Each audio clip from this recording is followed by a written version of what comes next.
Барлықтарыңызға сәлем. Мен бүгін қозғайтын тақырыбым фронтенд негіздері деген тақырып. Енді өзім таныстырып өтетін болсам, менің аты-жөнім Түркменбай Магедолұлы. Мен 2002 жылы 1 желтоқсан күні Түркістан ауданының, Түркістан облысының Шардара қаласында дүниеге келгем. 2019 жылы Казму университетіне оқуға түстім. Ақпарат қауіпсіздік жүйелері деген СИП деп айтады, сол мамандыққа оқуға түстім. Осы жылдан бастап мен Pixoft 2019 жылдың октябрынан бастап осы Pixoft компаниясына келіп жұмыс істеп жүрмін. 2020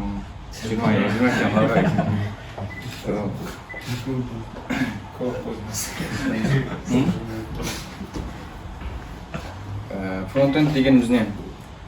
Фронтенд дегеніміз бір сайттың алдыңғы қатар, значит, клиентская часть. Біздің клиент оқырмандар қарайтын сайттың бөлігі. Ол жақта тек қана суреттер, разметкілер, тек клиент көретін заттар ғана тұрады.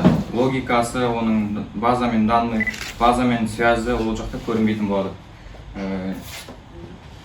Бағдарлама екі танымал түсінік, бұл жаңа фронтенд пен бэкенд болып бөлінеді. Фронтенд деген жаңа айтқанымыз алдыңғы бөлігі, бэкенд деген артқы бөлігі. Ол жақта логикасы болады, база данных пен связьдары болады, бөлек функциялар, солар бэкендте болады. Олар кәдімгі клиентке көрінбейді. Сосын фронтендтің негізгі үш түрі: HTML, CSS және JavaScript. HTML дегеніміз тіл кәдімгі толыққанды программирование тіліне жатпайды. Ол язык гипертекстовый разметки деп айтады. Тек разметка жасау үшін, каркасын құру үшін сайттың арналған. Ал CSS дегеніміз ол сол разметка жасалғаннан кейін оның стильдерін береді. Оны түрлі түсті қылып сәндейді. Ал JavaScript деген тіліміз, JavaScript динамика қосады біздің сайтқа, қозғалады. Мысалы слайдтар, менюлар төменге түсетін, ашылатын меню, сондай динамика қосады. Верстканың түрлерін айтып кетейін. Верстканың негізгі түрлері таблицалық верстка және блокты верстка. Таблицалық верстка дегеніміз сайтты верстать ету үшін таблица қолдану. Оған мысал келтірсем,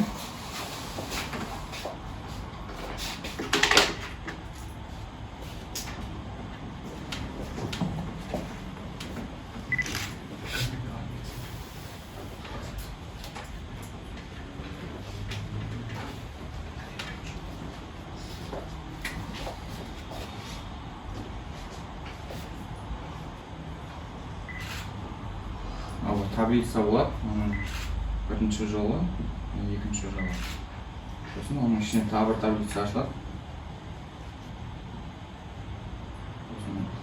Бірінші баған, екінші баған.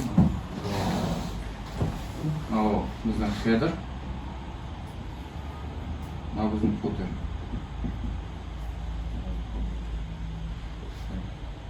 Мына жерде заголовок тұрады. Мына жақта менюіміз, мына жақта екінші менюіміз тұрады. Осылай таблица арқылы жасалған. Таблицаны ол жасағанда table деген тег арқылы жасалады.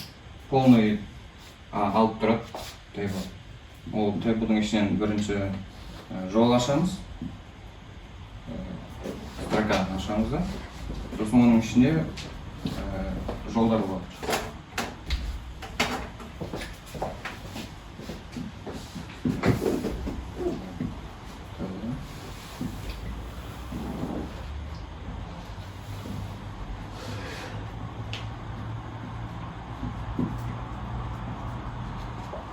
Осылайнан таблицалық верстка деген осылай жүзеге асады. Ал если осыны блоктық версткамен верстать ететін болсақ, біз хедерге бөлек ив ашамыз. body'ге бөлек div ашамыз, footer'ге бөлек ашамыз. Сосын бұның ішінен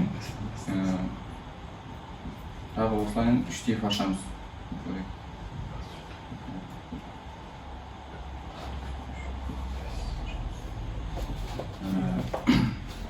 Сосын мына жаққа тегін қоя саламыз.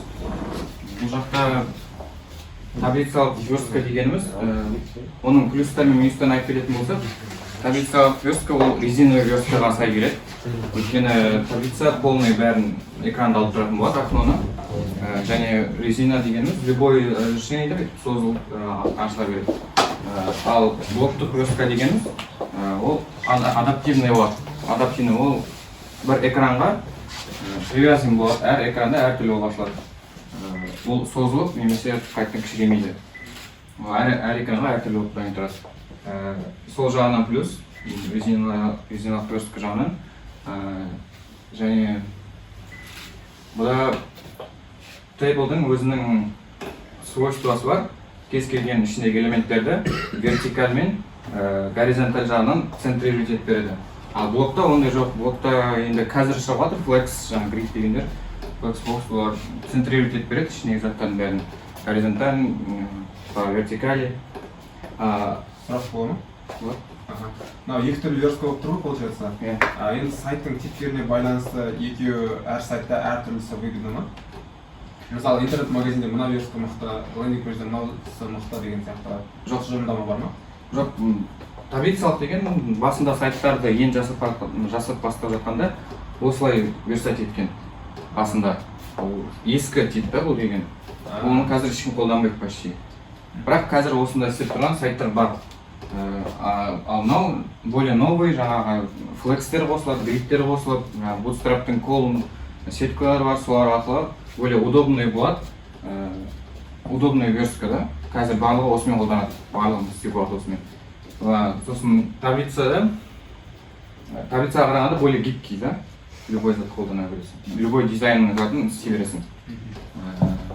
Сосын таблицаның бір енді минустан айтатын болсақ, таблицаның кодтары өте көп болады.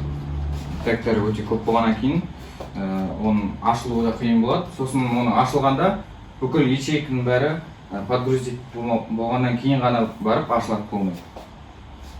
Енді ойлап қараңыздар, ішінде сізде 20 ячейка бар, ішінде сурет бар.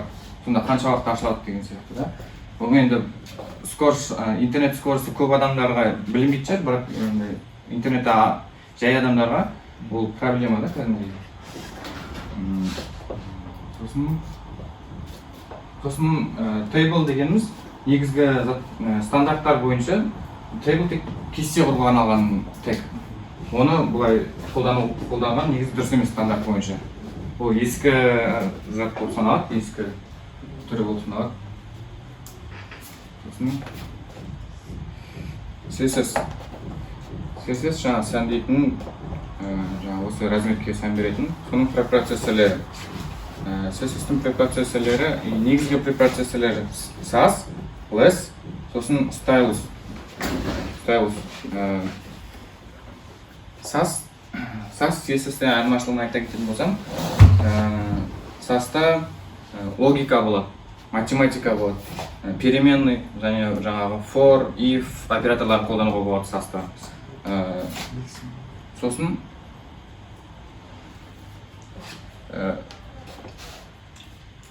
вложность.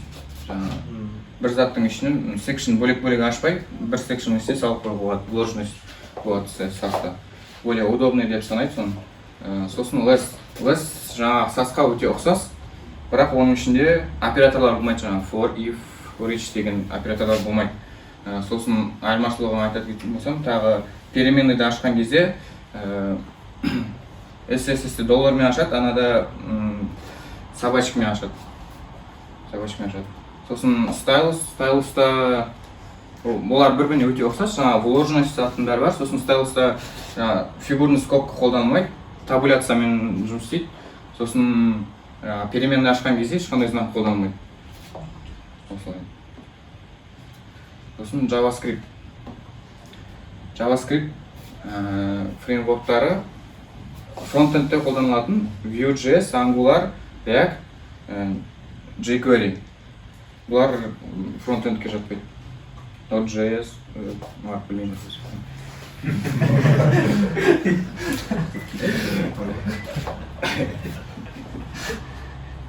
Валидная верстка. Верстка валидный болуы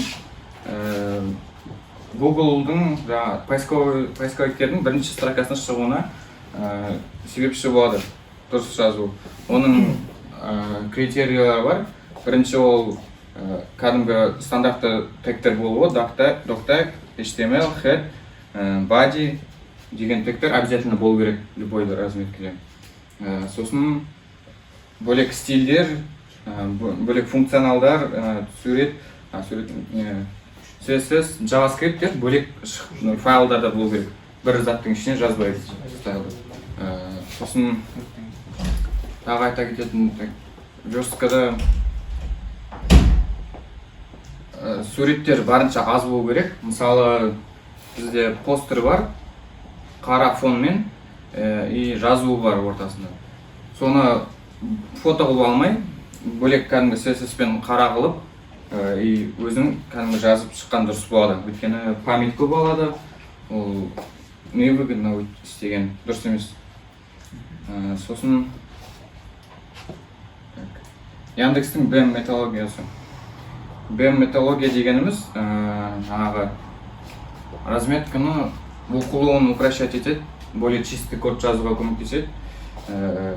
Блок, элемент, модификатор болып бөлінеді. Блок дегеніміз HTML-ді жаңағы қайталанатын заттарды бір зат қылып, сущность қылып аламыз да, оны класс берген кезде оның түрі затына қарамай, тек смыслына қарап береді. Мысалы, ошибка шығаратын блок болса, біз оны қызыл red title деп емес, error деп қою керек біз да. Error мағынасына қарай қою керек біз, өзінің түріне, пішіне қарап емес. Биік зат деген қолдануға болмайды блокты. Сосын элемент блоктың ішіне вложены болады. Элемент жазған кезде, мысалы блок жаңағы div класс error болса, соның ішінде тұратын мысалы модификатор, элемент, ол классы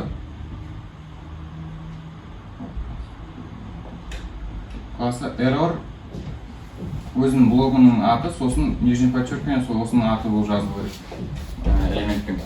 Солай, сосын модификатор жазғанда тағы вложенный болады да, error осының аты, сосын бар модификатор жазылады.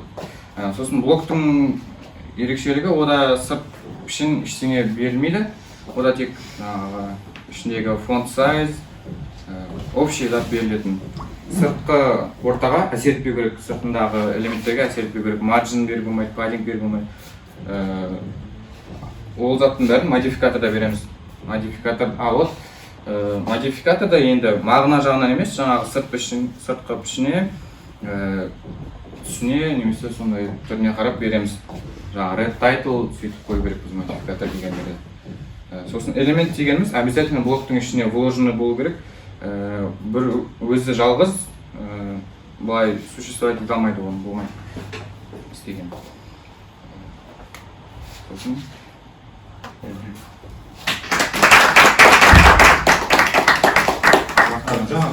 BEM сонда каждый какой-то элемент сонда үш уровеньді, үш дочерний элемент салу керек сонда? Иә. Бірақ оқуы тез болады.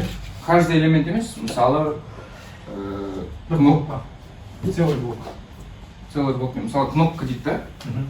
Кнопка дейді, оның сыртын блок қылып аламыз да. И оның ширина затын ештеңесін бермейміз, тек түсін береміз, көп кнопка керек. Бордер мынандай домалақ болу керек.